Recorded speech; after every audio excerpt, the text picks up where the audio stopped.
qofkii isku daya cawrad inuu ceebeeyo ilaahay waxaan uga baryayaa ceebihiisa iyo tawaalidkii iyo taisirkii iyo taabkii bin ilaahay dibadoo soo saaro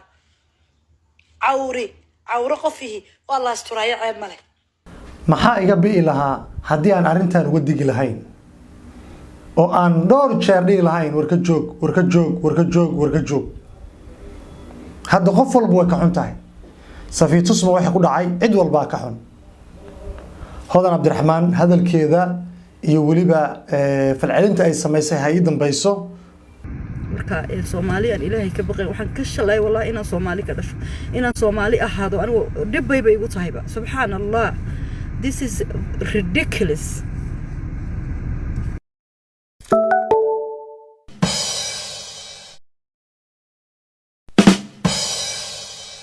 kulanti wacan awalan saaxiibayaal meel kastoo aad joogtaan waxaan idin rajaynayaa inaad caafimaad qabtaan sida aanu caafimaad qabo mar walba waxaan jeclahay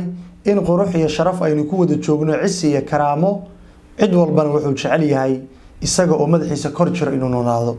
mar rabo qof ceeb rabo laakiin adduunyadu waa meerto maalinba meel ayay ku geynaysaa ugu horeyn haddii aad nagu cusub tahay oo ay tahay markii ugu horeysay aad soo booqatay baraheena bulshada sida Facebook page-ka YouTube channel-ka waxaan ka codsanayaa inaad rukumato aad nagu soo biirto like haddii aad awoodo subscribe haddii suuragal ku tahay muuqaalkaana meel badan aad gaarsiiso inta kadib saaxiibayaal balantu waa halkeedii dadaalkii ku aadanaa afurinta meel wanaagsan ayuu noo marayaa alxamdulillah dad fara badan ayaa lacag soo dirsaday hawshana mar dhow waynu gudagalaynaa waynu bilaabaynaa saaxiibada doonaya inay sadaqada la baxaana lambarka shashada hoos ku qoran ay ku soo diri karaan mar kale haddii aan ugu celiyo asxaabta soo wacaya haddii aad weysaan xataa lambarka lacagta waa lagu soo diri karaa oo anigu waxaan doonayaa inta shacbaanka lagu jiro inaan qoysaska raashin siiyo agoonta kuwa liito waalidiinta dad shaqaysan jira oo shaqadooda ramadaanka istaagayso iyo kuwa afrin u baahan $70 ayaan qoyska qiimeynay oo aan raashin guriga loo dhigayo oo kaliya iidaanka ayaga raadsanaya ama goosaarta haddii inta aan kaga gudbo mar kale waxaan rabaa inaan ka hadlo mowduuc dhowr jeer oo hore aan ka digay mogtahay Soomaalidu waxay tiraahdaa dadka kii ugu leer ayaa ugu ayaan daran ilaan wax adiga aan ku muuqan ayaa ku muuqda marka aniga ayaan darada haysto waxay tahay wax badan ay muuqda oo dadka aan u muuqanin especially dumarkeena Soomaaliyeed walaashay Safiya Tusma ayaa privacy-geedo dhan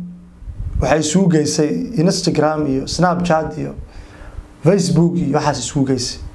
private meelaha muuqaalka waa taqaanin waa la gelinaa private laga dhiganaa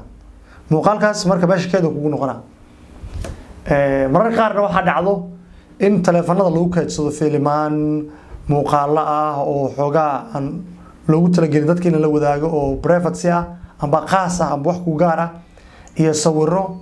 qarsoodi ah oo noloshaada iyo nolosha dadka kugu lamaanan ay ku saabsan yihiin arintaas intaan Safiya Tusma hadalkeeda iyo jawaabta Hodan Cabdiraxmaan hadalka soo yeeray falcelin badan aan u gudbin waxaan rabaa inaan mar kale la xasuusiyo war waxa idin dhahay mobiladiina qof walba leen mobile uu leeyahay hay dambaysa Facebook Instagram iyo Snapchat wax walba oo ceeb ah oo fadeexa kugu ah ha ku kaydin mobilkaaga sababtoo ah xog walba oo mobilkaaga ku jirta maalin uma ay bixi doontaa mobilkaaga ka dhumo ha laga jabsado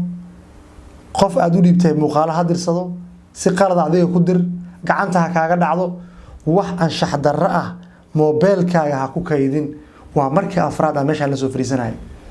practical intusiyay waxaan intusiyay daliil iyo muuqaalo sax ah oo baxay iyo sida ay ku baxeen iyo xilliga ay baxeen waxa idin soo bandhigay hooyooyin gabdho dhalinyaro ah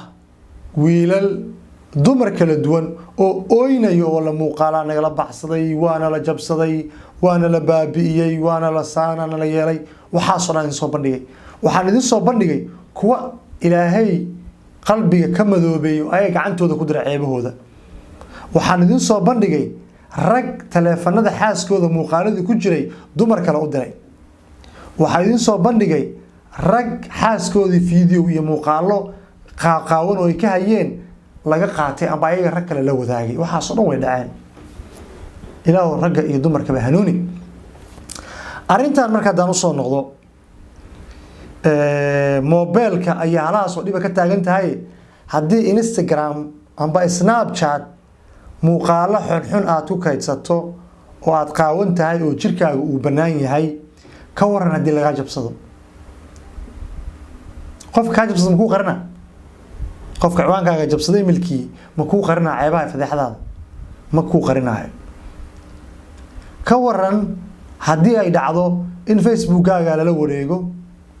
ama meel kale laga la wareego oo qof kale uu gacanta ku dhigo adigana aad keed ka dhigatay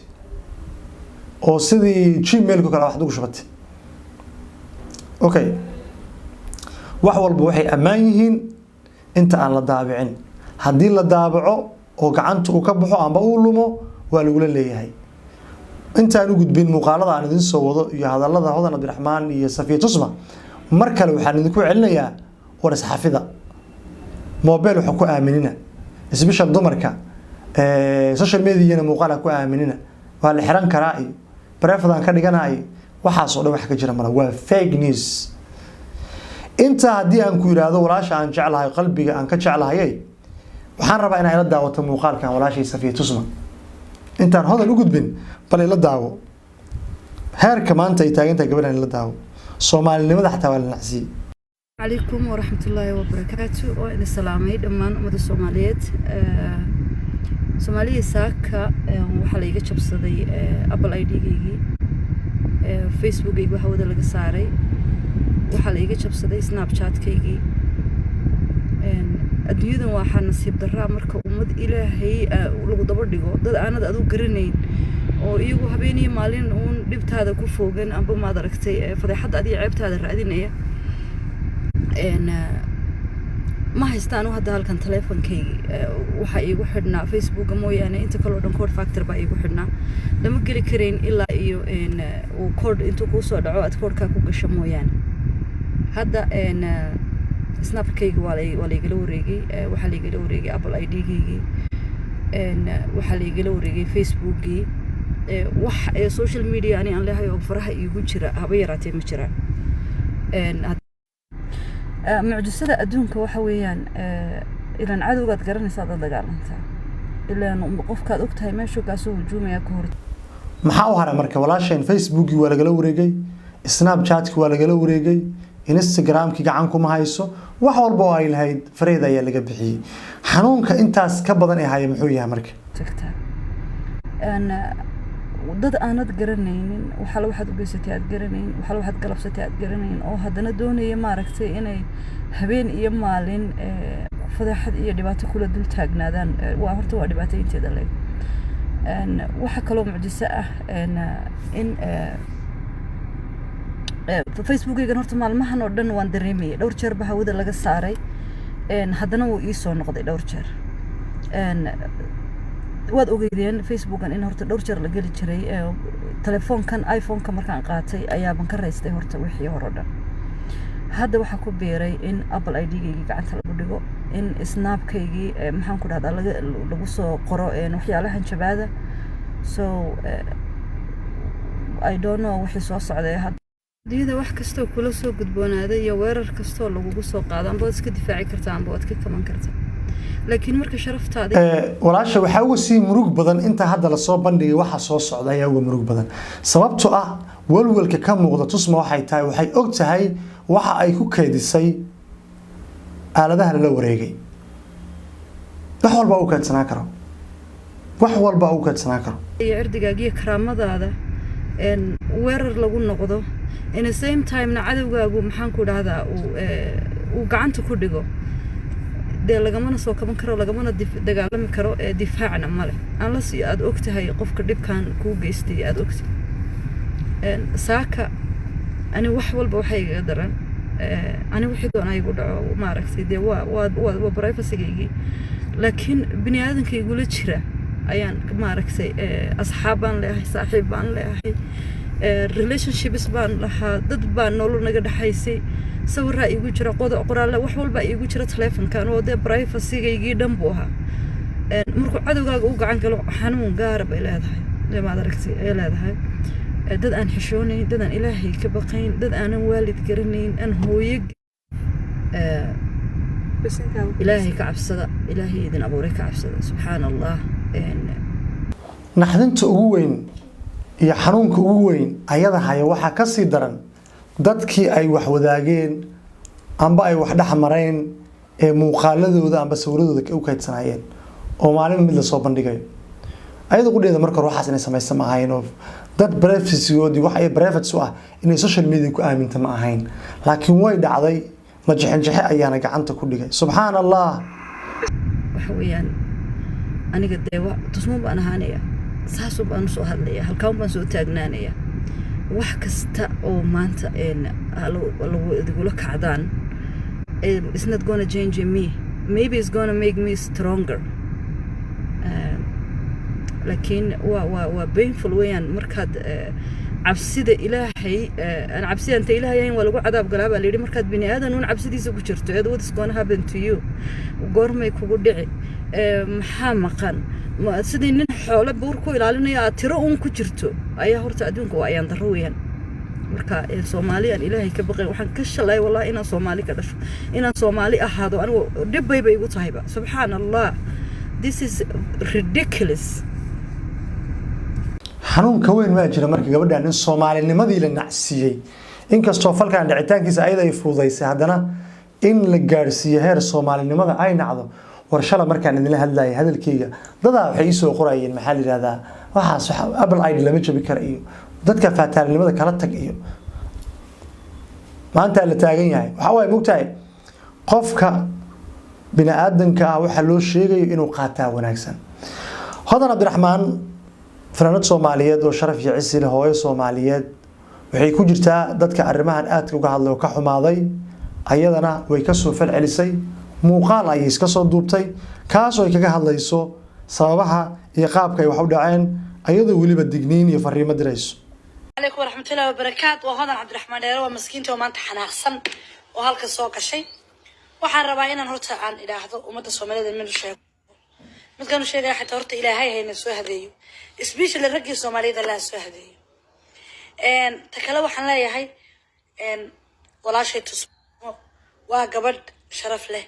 عز له وأبوانة صومالية وهوية صومالية وولال صومالية وصاحب صومالية نينكي عورة isku daya inuu ceebeeyana ilaahay ha ceebeeyo qofkii isku daya cawrad inuu ceebeeyo ilaahay waxaan uga baryayaa ceebihiisa iyo tawaalidkii iyo isirkii iyo taabkii bin ilaahay dibadda soo saaro cawro qofihii waa la asturaaya ceeb male horta aniga waa arkay sawirada wallahi wuxuu ilaahay ugu og yahay Snapchat dadkii ugu horeeyay arka ahaa amba loo soo diray saaxiibkii Xuseen ay la soo wadaagay marna walaalkay Sweden degan aniga sawiradaas ma qaadanin waxaan uga digayaa laakiin dadka iska dhigaya inay tusmo u danaanayaan ee sawiradii aysan raaliga ka ahayn ee privacy-geeda ah wareejinayo meelo badan geynayo inay ka foojignaadaan qofkaas muuqaalka amba sawirada soo dhigaya cid taqaana ma lahan laakiin dad waaweyn oo la yaqaan oo YouTuberisa oo Facebook-yada caanka ah waxaan uga digayaa inay social media ceebta walaashood ku sii wareejiyaan ka hadal ka xumaaw laakiin ha soo qaadanin sawirada iyo muuqaalada adigoo soo qaadana ka hadli kartaa laakiin haddii qalbiga cadownimo ugu qabto ama qalbiga ka xun tahay adigu qudaa dagaal ku jir dadkan iska gad waxa iska dhigtaa qof oo ka xun iska dhig ana saas u fahmay waxaan idinka waaninayaa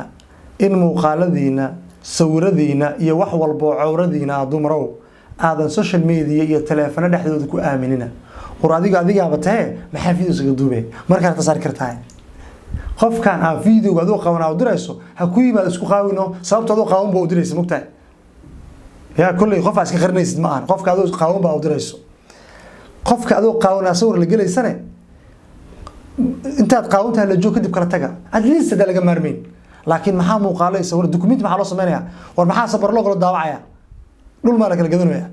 muuqaalkan mar rabina dheereynta ay ku soo gabagabeynaya oo muuqaal aad iyo xanuunjinay aad iyo taabanaya maadaama dhowr jeer aan ka digay laakiin wali dacdi la dhex taagan yahay oo dhiiqadii lagu jiray wali laakiin waxaan filayaa in 10 fiican aad qaadanaysaan